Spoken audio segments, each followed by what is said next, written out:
그럼 이번에는 가공이 완료된 지르코니아를 블럭에서 제거하는 과정을 보여드리도록 하겠습니다. 보시는 것과 같이 지금 서포트가 붙여져 있는 게 보이실 거예요. 저는 서포트를 협측에 하나, 설측에 하나, 총 2개를 달았고요. 지금 문제없이 잘 나왔죠. 이렇게 내면도 문제 없는 것을 확인 한번 해주시면 더 좋을 것 같습니다. 서포트를 제거를 할 때는요, 사용되어지는 버가 보통 이 2가지 정도가 필요한데요. 지금 보이시는 거는 피셔버입니다. 끝으로 갈수록 얇아지는 모양의 피셔버인데요. 플랫한 것도 있지만 라운드한 것을 사용해 주시는 게 마찰 개수를 줄이는 부분에 있어서는 조금 더 도움이 되실 것 같아요.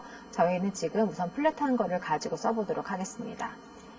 서포트를 제거를 하고 나면은 서포트에 있던 표면들이 울퉁불퉁해질 거예요. 그래서 원래 서포트가 없었던 것처럼 만들어줘야 되기 때문에 그때 사용할 폴리셔까지 준비를 해보았습니다.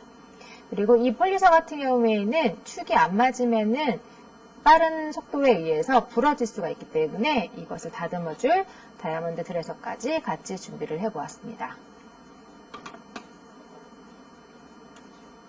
그러면 핸드피스에 이렇게 피셔버를 장착을 하는데요. 핸드피스 사용을 할 때는 2번 돌려서 빼주시면 되고요. 다시 장착하실 때는 넣고서 2번 돌려주시면 이렇게 고정이 되는 것을 확인하실 수가 있습니다. 여러분들이 쓰시는 테이블의 하단 쪽에 보시면 전원 버튼이 있으니까요. 전원 버튼을 키시고 작업을 해주시면 되겠고, 보통 이렇게 후황을 켜주셔야 돼요. 석션을 켜주셔야지만 이 분진이 이쪽으로 빨아들일 수가 있는데, 저는 소음 관계로 우선은 키지 않고 여러분들께 보여드리도록 하겠습니다. 서포트를 뗄 때는 이 서포트가 떨어지면서 이 지르코니아 우리가 가공한 게 바닥으로 떨어질 수가 있거든요. 그랬을 때 깨지는 것을 방지하기 위해서 손바닥에 받쳐놓고 작업을 하시는 게 안전하겠습니다. 그러면 서포트를 한번 제거를 해보겠습니다. 서포트를 제거를 할 때는 위에서 절반 정도, 그 다음에 뒤집어서 내면에서도 마저 가공해서 또 떨어뜨리시면 됩니다. 보여드리도록 할게요. 스피드는 너무 강하지 않게 해주시고, 자, 이렇게 절반 정도 지금 제거했습니다. 벽갈 쪽도 마찬가지로 제거를 해주시면, 사실 지금 제가 내면 다듬을 것도 없이 그냥 바로 떨어져 버리죠. 이렇게 바로 떨어져 버릴 수는 있는 이유는요, 우리가 가공할 때 미리 서포트를 일부 제거를 해달라라고 명령을 내렸기 때문에 이렇게 어느 정도 지금 제거가 돼서 나와서 쉽게 제거가 되었습니다. 이렇게 원래 있던 블럭의 형태가 그대로 남아있는 거 보이시죠? 자, 그러면 이번에는 벌을 바꿔서 서포트가 있던 표면을 다듬어 보도록 하겠습니다. 마찬가지로 2번 돌려서 벌을 빼주시고요. 교체할 벌을 가져와서 안으로 넣어주세요. 넣어서 딸깍 담가주시고, 하실 때 항상 다이아 드레서를 가지고 이 표면에 축을 맞춰주셔야지만 부러지지 않는다라고 말씀드렸습니다. 하는 방법은요, 드레서를 바닥에 대고 이 부분을 옆면을 살살 굴려서 움직여줍니다.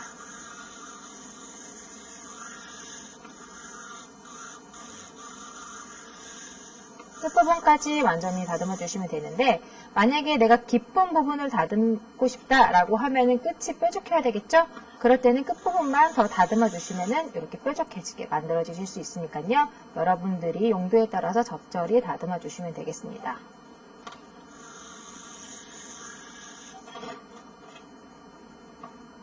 그러면은 서포트가 없었던 것처럼 만들어야 되기 때문에 이 부분을 다듬어 줄 건데요.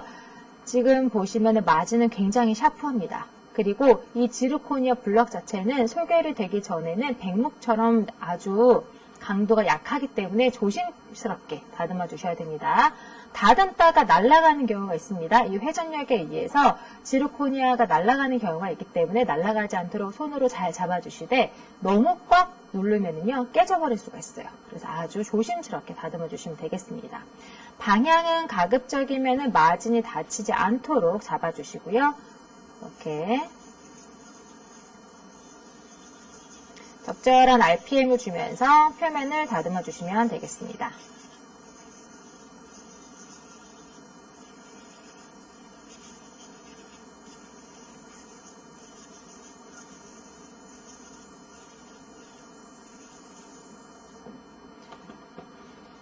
에어로 살짝 불어서 시야 확보해 주시고요. 이렇게 보시면은 어느 정도 표면 제거가 된 거 보이시겠죠? 아직 완벽하게 제거가 되지 않았기 때문에 다시 한번 확인하고 다듬어줄 부위를 다시 다듬어 주게 됩니다. 자, 다시 한번 에어로 넣어주시면은 이렇게 서포트 자국이 있던 게 다 사라지게 되겠죠. 설집도 마찬가지로 작업을 해주시면 되겠습니다. 설집도 마찬가지로 원래 서포트가 달리지 않았던 것 마냥 표면을 다듬어 주시면 됩니다.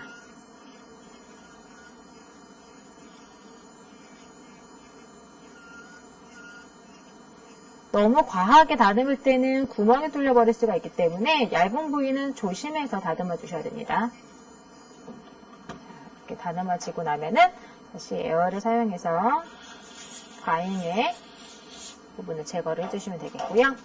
하고 나면은 이렇게 전혀 서포트가 달리지 않았던 것과 같은 형태로 만들어진 것을 보실 수가 있으십니다. 지르코니아가 소결이 되고 나면은 그때부터는 다듬기가 굉장히 어려워지겠죠. 강도가 굉장히 단단해지기 때문에 다듬기가 어려워집니다. 그래서 교환면이라든지 더 다듬고 싶은 부위가 있으면요, 이때 다듬어 주시는 게 편하시긴 하겠지만 아까 말씀드린 것처럼 강도가 굉장히 약하기 때문에 조심해서 다뤄주셔야 됩니다. 다음에는 지르코니아 컬러링 과정에 대해서 설명을 드리도록 하겠습니다. 일반적인 지르코니아 보철물 같은 경우에는 컬러가 전혀 들어가 있지 않죠. 그렇기 때문에 이대로 그냥 만들어버리면 환자 구강 내에서 아름다운 색조를 표현하기가 어렵습니다. 그래서 자연치와 유사한 색조를 표현해주기 위해서 전용의 컬러링 리퀴드를 이용해서 컬러링하는 작업을 보여드리도록 하겠습니다. 저희가 사용한 블럭은 이미 트랜스한 부분이 들어가 있고요. 지금 하이 트랜스레센시라고 되어 있죠. 굉장히 고투광성에 빛이 굉장히 잘 투과되어 있는 특성의 블럭을 이용을 했습니다. 그 다음에 이런 블럭 외에도 최근에는 아예 컬러가 어느 정도 되어 있는 멀티플 레이어의 블럭도 많이 나오고 있기 때문에 여러분들이 쓰시는 블럭이 어떤 블럭인지 우선을 먼저 확인하시는 게 좋겠습니다. 예를 들어 멀티 레이어 같은 경우에는 하단층에 이미 레이어가, 즉 컬러가 어느 정도 입혀 들어가져 있기 때문에 바디 계열의 컬러링 리퀴드를 추가적으로 입히게 되면은 컬러가 좀 진하게 나올 수가 있어요. 약간 색감이 타는 것처럼 나올 수가 있기 때문에 그런 블럭일 경우에는 교환면 쪽에 해당하는 컬러링 리퀴드만 사용해서 컬러링을 해주시면 되겠습니다. 요 블럭 같은 경우에는 제가 미리 컬러링 테스트를 위해서 만들어 놓은 블럭입니다. 이쪽에서 쭉 보시면은 이 쉐이드 같은 경우에는 이제 블루 계열, 그 다음에 그레이 바이올렛, 에나멜 계열, 그리고 이제 오렌지 바이올렛, 브라운 계열, 그리고 여기서는 A1, 2, 3 계열을 다 2번씩 도포해서 구운 상태입니다. 컬러가 확연히 다른 게 보이시겠죠? 이 컬러링 리퀴드를 적절히 섞어서 여기다가 발라주시면은요, 아주 예쁜 컬러링 리퀴드가 완료가 된 크라운 보철물을 얻으실 수가 있으십니다. 컬러링 리퀴드를 작업하실 때는요, 스포이드를 이용해서 적절한 용액을 떨어뜨려 주시면 되겠고요. 많은 용액이 필요하지 않기 때문에 한두 방울 정도만 간단하게 아주 소량으로만 도포를 해주시면 되겠습니다. 그리고 반드시 사용하고 남은 잔여 컬러링 리퀴드는요, 바로 수도 하수구에 버리시면 안 되고요. 휴지로 닦아서 휴지통에 버리셔야 됩니다. 지금 교환면 계열 먼저 작업을 하도록 하겠습니다.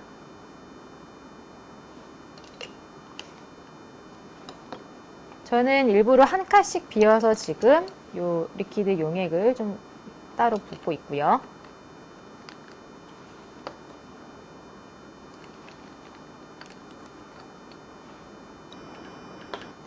이렇게 해서 순서대로 지금 리퀴드를 부었습니다. 왼쪽부터 시계 방향으로 돌아가면서 그레이 바이올렛, 블루, 에나멜, 그리고 오렌지 브라운, A2 이 용액을 넣었습니다. 각각의 리퀴드들이 하는 역할은요, 우선 이 바이올렛 블루 계열 같은 경우에는 교환면 교두의 투명도를 높여주기 위해 사용되어지는 리퀴드입니다. 우리 여러분들 교두 보시면 아시겠지만 교두에 있는 범랑질 부분을 표현해 줄 때 사용되어지는 부분이다라고 생각하시면 돼요. 즉, 이 리퀴드들을 적절히 사용하시게 되면은 지르코니아 블럭에서 교두 부분의 투명성을 훨씬 더 강조할 수 있다라고 봐주시면 되겠죠.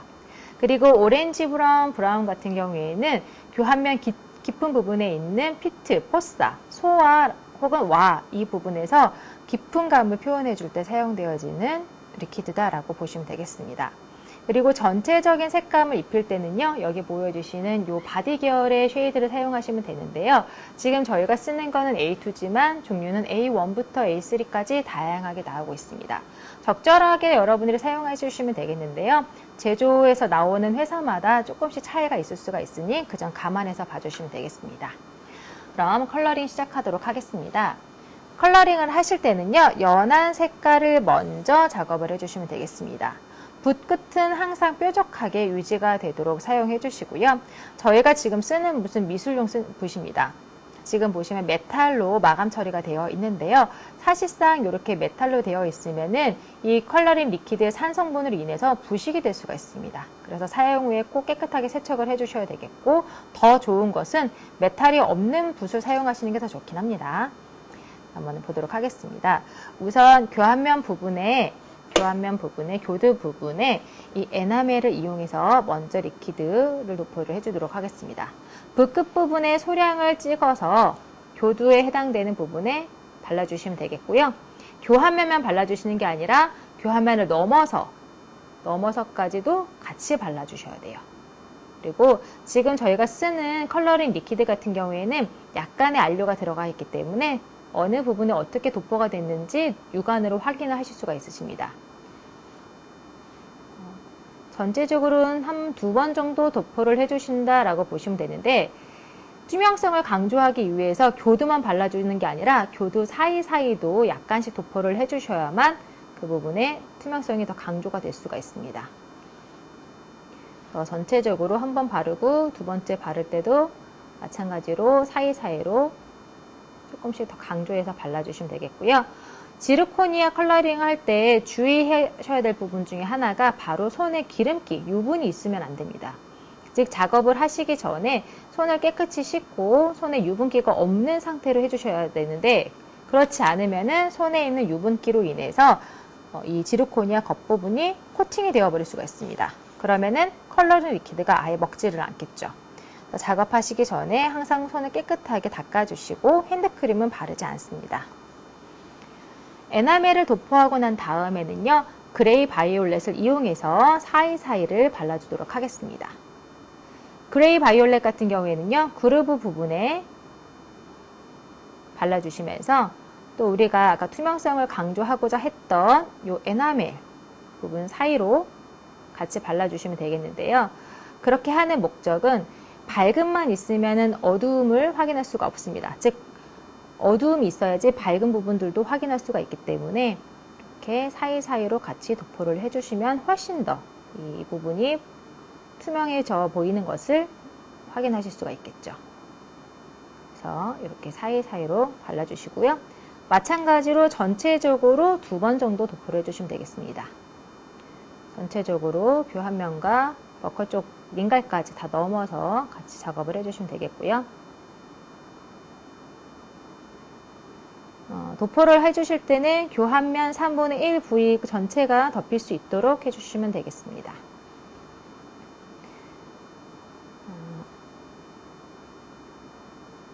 이렇게 해서 전체적으로 2번 정도 도포를 했습니다. 뭉치지 않게 해주시고요. 그 다음에 너무 두껍지 않게 발라주셔야 됩니다. 너무 두껍게 바르면은 그 부분이 색이 도드라져 보일 수가 있기 때문에 오히려 신미성이 떨어지는 결과가 초래될 수 있습니다. 이렇게 붓을 세척하고 나서 항상 그 붓 끝부분이 모아질 수 있도록 물기를 닦아주시면 되겠고요. 다음으로는 블루를 사용해서 교환면을 또 도포를 해주실 건데요. 블루 같은 경우에는 너무 진하게 도포가 되면은 하얀 백탁 느낌이 강해질 수가 있기 때문에 너무 많이 도포하지 않고요. 붓끝을 세워서, 항상 붓끝을 세워서 얇게 발라준다라는 느낌으로 도포를 해주시면 되겠습니다. 사이사이로 마찬가지로 주시면 되겠고요.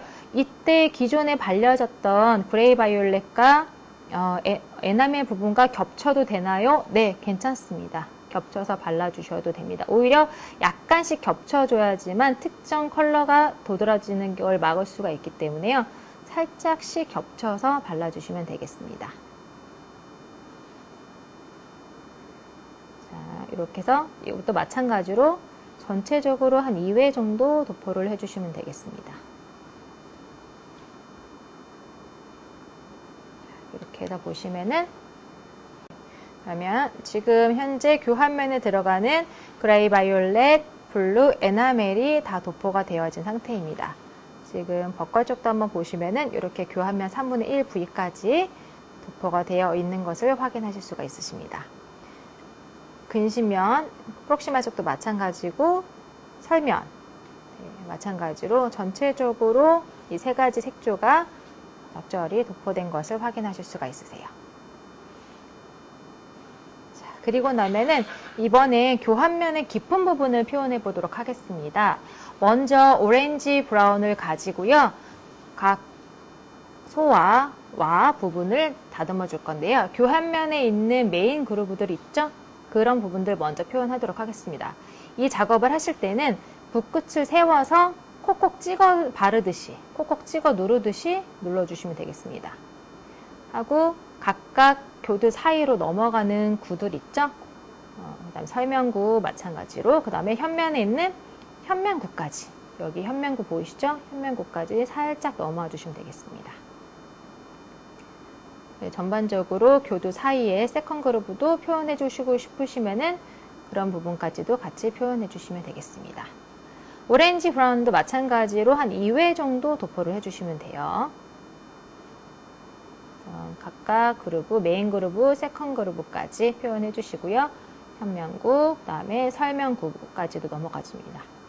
만약에 이 환자가 나이가 많다, 혹은 라비알이나 버컬 쪽에 있는 부분에서 색조를 더 표현해 주고 싶다라고 해주실 때는요, 이 부분에 약간 이렇게 주름 같은 부분을 표현을 해주셔도 굉장히 자연스럽게 심미적으로 표현이 되어지거든요.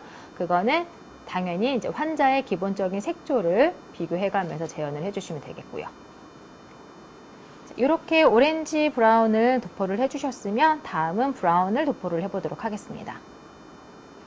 브라운은 오렌지 브라운보다 더 깊은 색깔이 나오기 때문에 이번에는 확실하게 깊은 곳만 찍어서 보여드리도록 하겠습니다.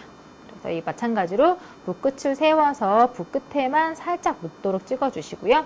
절대로 많은 양을 찍으시면 안 되겠습니다. 그 다음에 마찬가지로 붓을 세워서 붓끝을 콕콕 찍어 누르듯이, 그래서 굉장히 깊은 소화 부분들 위주로 콕콕 찍어서 눌러주도록 하겠습니다. 이렇게 보이시죠? 소화 부분만 찍어 넘어가면은 이렇게 완성이 되겠습니다. 자, 아직 바디 쪽은 도포를 안 했기 때문에 바디까지 한 번 더 마무리 져서 보여드리도록 할게요.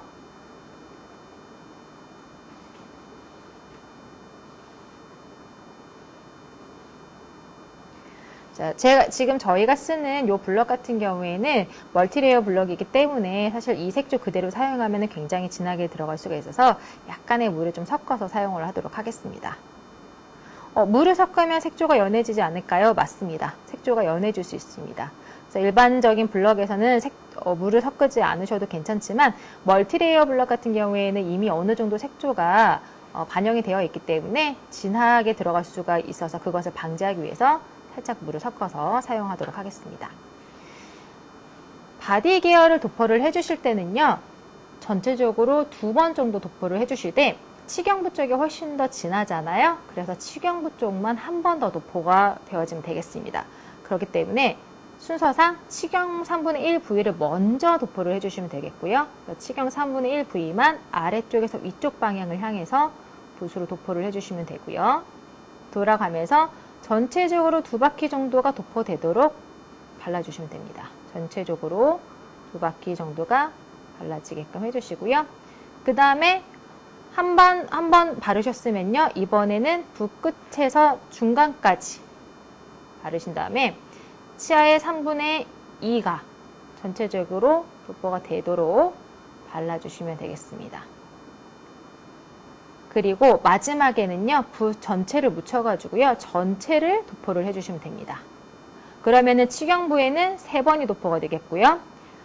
중앙 3분의 1 부위는 2번, 그 다음에 교합 3분의 1 부위에는 1번이 도포가 되겠죠. 그리고 교합면 쪽에도 전체적으로 도포를 해주셔야 됩니다. 그러면 기존에 도포된 것은 다 날아가지 않을까요? 그렇지 않습니다. 처음 도포된 색조가 가장 오래 남기 때문에 이렇게 전체적으로 다 도포가 되어도 괜찮습니다. 그리고 마지막으로 내면을 도포를 해주셔야 됩니다. 뒤집으셔서 내면에는 충분하게 붓에 리퀴드를 묻히신 다음에 전체적으로 충분하게 도포가 되게끔 발라주시면 되겠습니다. 그래서 내면도 충분하게 도포가 되도록 발라주신 다음에 보면은 이 상태가 바로 컬러링 리퀴드 완성된 상태입니다.